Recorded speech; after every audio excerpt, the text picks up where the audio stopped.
국민의힘이 부동산 대책을 발표했습니다. 국민의힘이 토건당을 벗어나는 건 무망하다는 걸 확인시켜 주었습니다.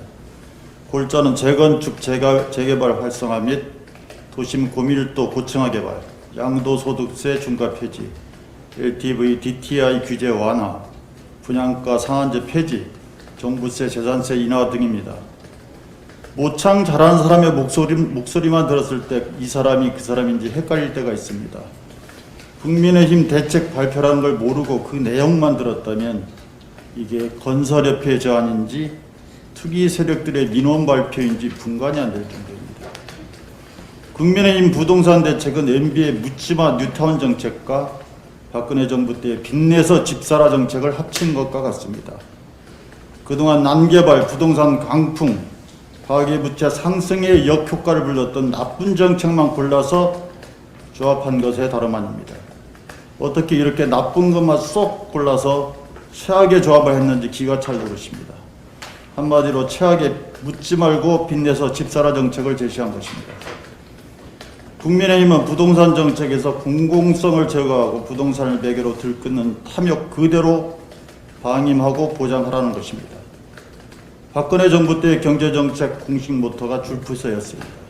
세금을 줄이고 규제를 풀고 법 질서를 세우자는 것으로 대표적으로 실패한 정책으로 손꼽힙니다. 국민의힘 대책은 줄푸세의 악성 다운그레이드 버전입니다. 더 노골적으로 세금을 줄이고 규제를 풀고 가계부채를 세게 늘리자는 것입니다. 국민의힘은 부동산 정상화 대책이라고 명명했지만 투기 조장 대책일 뿐입니다. 구태의원, 국민의힘이 이 네 글자에서 벗어나기는 참으로 어려워 보입니다. 단군일의 최대 이해충돌이라는 닥트컴을 능가하는 전복민에 이어 국민의힘 강기훈 의원의 이해충돌 의혹이 불거졌습니다. 이 정도면 상습적인 이해충돌입니다. 국민의힘을 이해충돌당, 비례힘당이라고 해도 할 말이 없을 것입니다.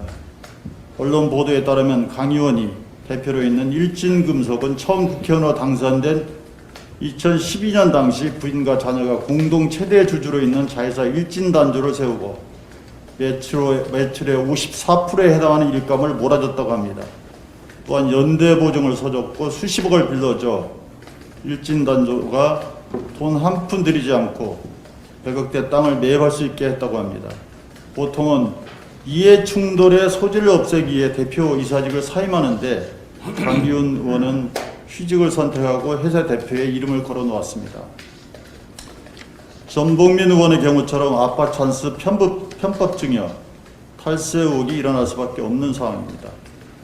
그 어느 때보다 지금의 부의 불법, 편법, 대물림이 공정과 정의의 큰 적이라는 사회적 공감대가 이루어져 있습니다. 이런 때에 국민의힘 의원들의 연이은 비리 의혹과 추문이 국민들을 분노케 하고 있습니다. 국민의힘은 탈당으로 더 이상 꼬리 자르기를 반복하지 말고 비리 의혹에 대한 철저한 조사를 통해 징계해야 할 것입니다. 이해충돌은 엄밀히 말하면 권력의 사유화입니다. 권력의 사유화를 통한 이익 추구입니다. 이해충돌 방지법이 반드시 필요한 이유입니다. 이상입니다.